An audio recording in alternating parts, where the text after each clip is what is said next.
Perkenalkan, nama saya Alan Kristiameko dengan NIM 21B10065. Saya akan menjelaskan hukuman mati menurut agama Kristen. Sebelum saya memulai, mari kita berdoa.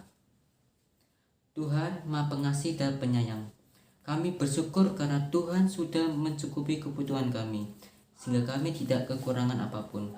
Tuhan, kami mau berdoa, ajarilah dan berkati kami agar kami dapat selalu diberikan kebaikan dan kekuatan untuk berperilaku baik, adil dalam setiap tindakan atau perilaku, dan dapat memilah mana yang baik dan mana yang jahat. Terima kasih Tuhan Yesus. Dalam nama Tuhan Yesus kami sudah berdoa dan mengucap syukur. Haleluya, amin. Hukuman mati merupakan hukuman yang telah menjadi kebijakan di beberapa negara, termasuk Indonesia. Hukuman mati dijatuhkan pengadilan sebagai hukuman terberat dan hanya berlaku pada pelanggaran yang sangat fatal seperti terorisme, pembunuhan berencana, dan perdagangan obat-obat terlarang. Beberapa negara yang telah banyak mengeksekusi hukuman ini diantaranya adalah Tiongkok, Irak, Iran, Arab Saudi, Amerika Serikat, dan masih banyak lagi. Tiongkok adalah negara yang paling banyak menjatuhkan hukuman mati setiap tahunnya, hingga sampai ribuan, dan mayoritas dikarenakan kasus seperti pembunuhan dan perdagangan narkoba. Di Indonesia sendiri, 18 orang telah dihukum mati pada zaman Jokowi. Lalu, bagaimana hukuman mati menurut iman Kristen? Beberapa orang mengatakan bahwa hidup adalah pemberian Tuhan dan hanya Tuhan yang berhak mengambilnya. Manusia tidak boleh menuntut pembalasan dan hanya Tuhan yang berhak menghukum seseorang. Argumentasi semacam itu yang sering digunakan oleh mereka yang menolak hukuman mati. Dan sekarang kita akan melihat bagaimana seharusnya orang Kristen memandang hukuman mati dan bagaimana hukuman mati menurut iman Kristen. Kalau kita melihat kembali pada kisah-kisah dalam Perjanjian Lama, kita akan mengetahui bahwa sekali perbuatan yang akan dijatuhkan hukuman mati, diantaranya adalah penculikan. Keluaran 21 ayat 16, hubungan seks dengan binatang.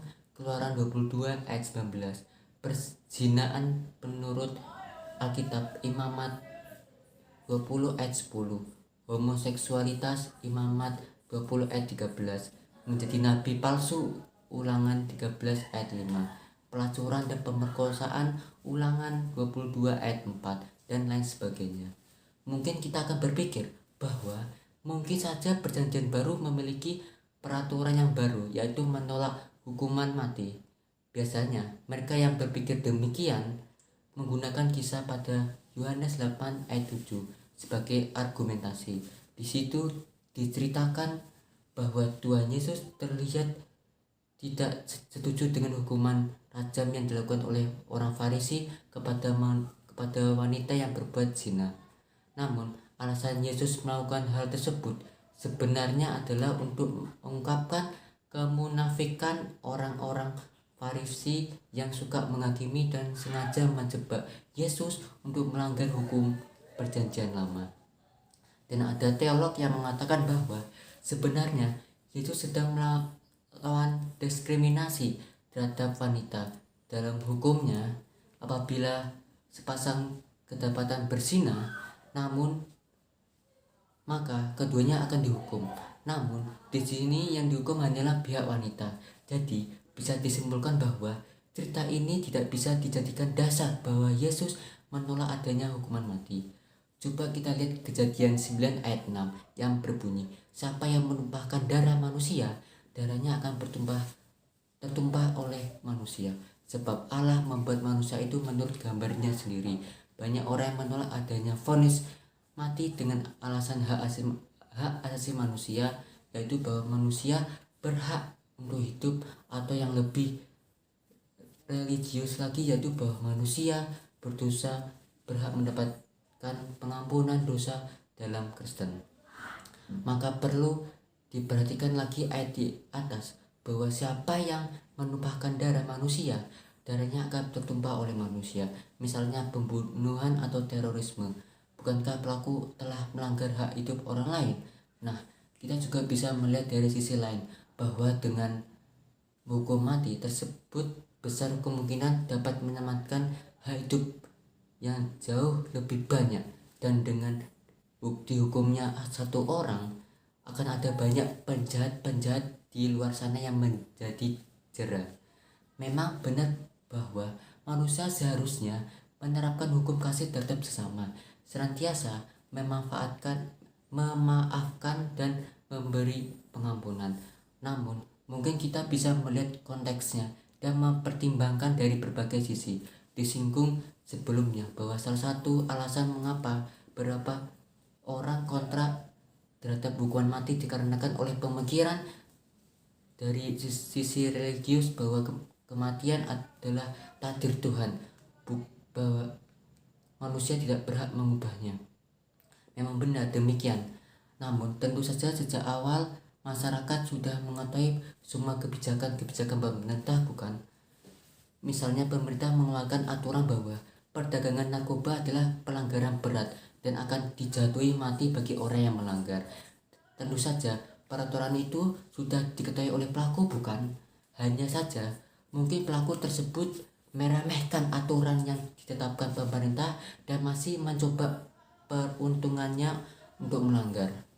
Nah, di sini tentu kita bisa menilai bahwa yang salah adalah pelakunya, karena apabila mereka memilih melanggar, maka hukuman mati adalah konsekuensinya. Itu sama artinya bahwa mereka yang menentukan takdir mereka sendiri. Dan coba kita lihat dari sisi para korban, misalnya dalam hal perdagangan narkoba. Perdagangan narkoba bukanlah kejahatan remeh-remeh dengan akibat yang berdampak kecil, melainkan sebaliknya. Narkoba bisa sangat mempengaruhi kehidupan orang yang mengonsumsinya, tidak hanya secara fisik, melainkan juga secara psikologis. Biasanya para pelaku menggunakan kelemahan target dalam membujuknya untuk menggunakan narkoba. Bisa jadi karena target masih remaja dan kurang pengetahuan, atau bisa juga karena target sedang depresi. Padahal kita tahu mengonsumsi narkoba tidak akan menyelesaikan masalah, malah sebaliknya akan menimbulkan masalah baru, sehingga perlu penanganan yang serius untuk menghentikan penyebar luasan narkoba. Dan tindakan yang pemerintah ambil adalah dengan hukuman mati. Mungkin pemerintah tidak akan menyelamatkan satu jiwa, tapi dengan hukuman mati pemerintah akan menyelamatkan banyak jiwa. Terakhir, coba kita baca ayat Alkitab pada Roma 15 ayat 1-7. Di situ Rasul Paulus mengatakan bahwa Allah telah memberi pemerintah otoritas untuk memberikan kebijakan, dan tidak ada pemerintahan yang tidak berasal dari Allah.